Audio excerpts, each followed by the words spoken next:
Today, we are going to be exploring some pretty huge news coming out of the Cardano ecosystem. I am, of course, referring to Emurgo, one of the founding entities of Cardano and a key player within its ecosystem, partnering with Huawei, one of the largest companies in the world, to offer their infrastructure to the Cardano network. What we're going to be doing in this video is exploring the news, and I'm going to be sort of investigating whether this is actually good news or not. And I'm going to say right off the bat, there are good elements to it. There's also perhaps some negative ones, but do stay tuned and find out what they are. We're going to start things off by unveiling the news.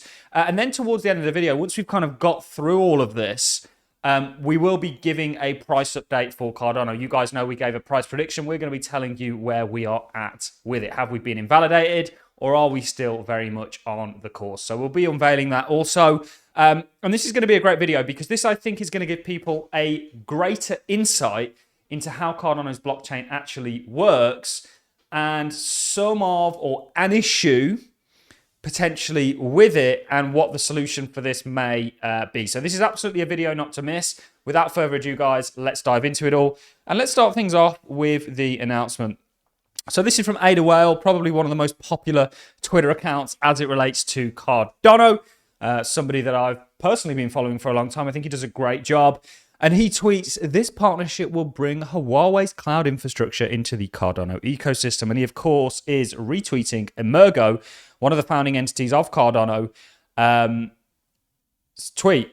And this is their tweet. We're thrilled to announce a strategic partnership with Huawei Cloud. Emurgo is teaming up to extend support for Cardano validator nodes on Huawei's cloud, one of the world's largest cloud computing companies, one of the largest companies in the world, actually. I think they sell something like 20% of all mobile. They've got like 20% of the mobile phone market, something like that.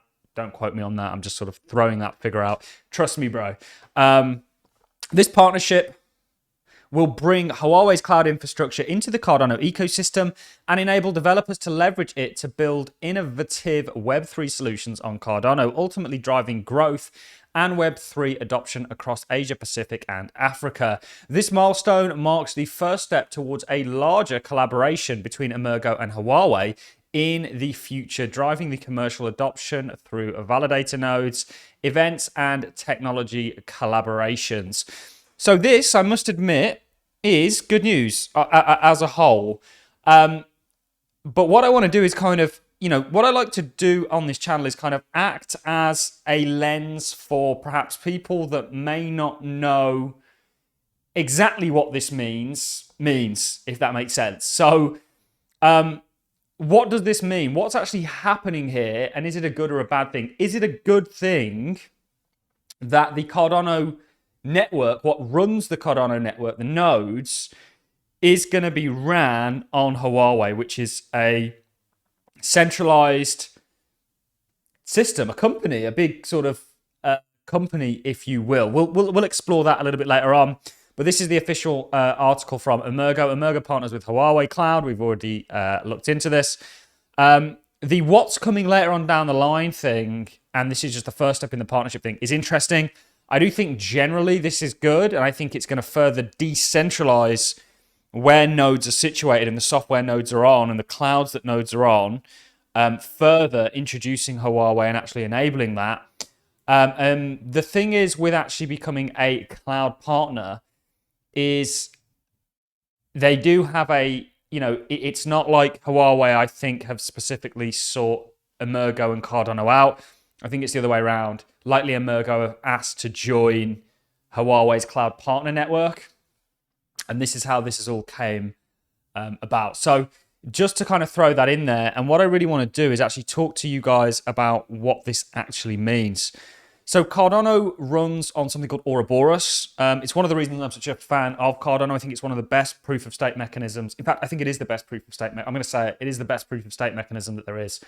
We even see Polkadot doing a very similar thing with their relay chain. And actually, if you understand Ouroboros, you understand that it was always designed to validate multiple chains. And this is where we talk about partner chains and things like this. But how Ouroboros works is just like Bitcoin has miners, Ouroboros Cardano has stake pool operators, nodes, validators. And those validators need compute, okay? And if we look at Cardano, those validators, a lot of them get their compute from the likes of Amazon Web Service, which is a centralized system, OVH, Google, Hetzner, and so on and so forth. It's not just Cardano that does this. It's pretty much the vast majority of proof of stake cryptocurrencies use centralized infrastructure or institutional infrastructure to validate their blockchain. And Cardano is no different. And is this a good or a bad thing?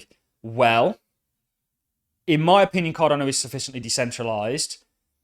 But is there a contradictory nature, and I want to know your thoughts in the comment section, maybe there is, maybe there isn't, to leveraging traditional tech, kind of already the companies that already have a monopoly on the internet that we're hoping to break away from with Web3, and we're hoping to get all our data back and this kind of stuff and become sovereign digital individuals. Is there an issue with leveraging their infrastructure? And is there a reintroducing of a centralized element to it? And actually, is Huawei just another one of those? And that's the interesting, is this good or bad news? So I think it's great news. I think it further decentralizes where people can actually run a relay from or run a node from.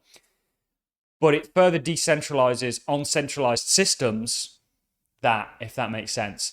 And a side note to all of this, which is why I'm really interested, and we've interviewed Navjit from Iagom. We haven't really spoke about NewNet on this channel. I have spoken about it separately with my Patreons. This is why I really believe that one of the biggest trends that is going to take place with crypto is decentralized computing, because it is true to the ethos of the crypto space, and there's no reintroducing of a centralized entity like what we see happening with Amazon Web Services, perhaps Huawei now, and others.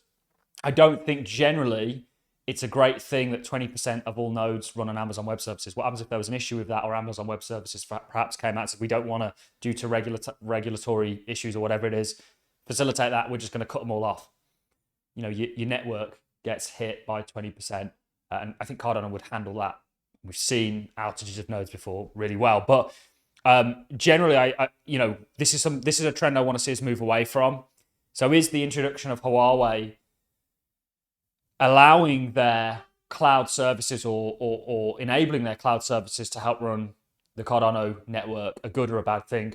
I'm kind of indifferent. I don't think it's massively good, to be honest. I don't think it's massively bad. I think there's going to be some good elements to it. There's also some sort of, going back to the topic of, we're kind of reintroducing centralized parties here, elements to it. But are we really reintroducing centralized parties? We are in one sense, but you've got to remember, we're decentralizing throughout them. So Cardano is decentralized, but there is this element, and this is why I really think we should support the likes of Iagom, NewNet, when it actually has that product out there. And when we can do it on both Iagom and NewNet, I think we should really be sort of moving towards that. And that's certainly a direction we're going to look to take in regards to my own personal stake pool. So this is interesting. It is big news, but it's news when it comes to crypto is always overhyped. And I probably think Emergo went down the cloud partner route to get this, which a lot of people can do. However, I don't know behind the scenes. Maybe there's, and it seems by their tweet, maybe there's some more of an intimate relationship going on there. That there's going to be more things coming down the lines for. And on top of that, I'm not overly stoked, I guess, that we're having another centralized Web2 infrastructure provider provide the Cardano relay nodes. It does decentralize the kind of kit that we can use to do it in a little bit more of a fashion, but it also is another centralized entity. So there's a yin and a yang with this. There's good and bad, but huge news all the same. Interesting news we thought we'd share with you guys on the channel. The last thing for me to do is to actually talk a little bit about our price prediction. You guys know we gave a price prediction for a number of cryptocurrencies. We're going to see them through. And what does that mean? Well, we're going to either get invalidated on them and come out and admit that we're wrong, or we're going to get to our targets and we can brag about how right we were, just like we did in the prior bull market. But let's actually talk about where Cardano's at. So it has very much followed, when we gave the price prediction, we were looking at this right shoulder forming. Since then, you have actually gone on and broken out and actually triggered this pattern, in my opinion, until you invalidate and run this low. So this pattern is still in play.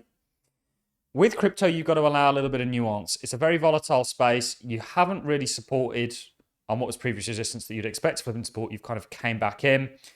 It needs to pick its feet up. It picking its feet up is still going to be so tethered to Bitcoin.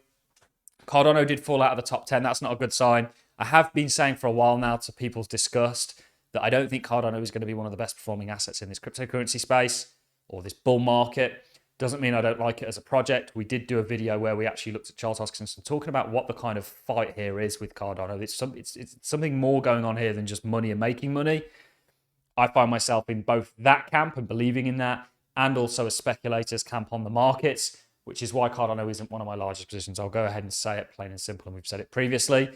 However, I do still think that we are on the road to the price prediction that we gave. You are just experiencing volatility in the cryptocurrency market, and Cardano turning around is largely going to depend on Bitcoin. Is there some kind of a falling wedge potentially in place here? You would be hard pushed, I think.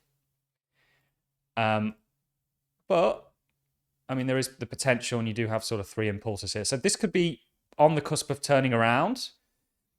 That's going to largely depend on the broader market. I think alt season is really still yet to occur. But our price prediction for Cardano, in my opinion, is still intact. So that's all from me, ladies and gentlemen. Let me know your thoughts in regards to Huawei. Do you think this is a good or a bad thing for Cardano? And yeah, on that note, I'm going to love and leave you. Thanks a lot for watching. Always a pleasure, and I'll see you all in the next one.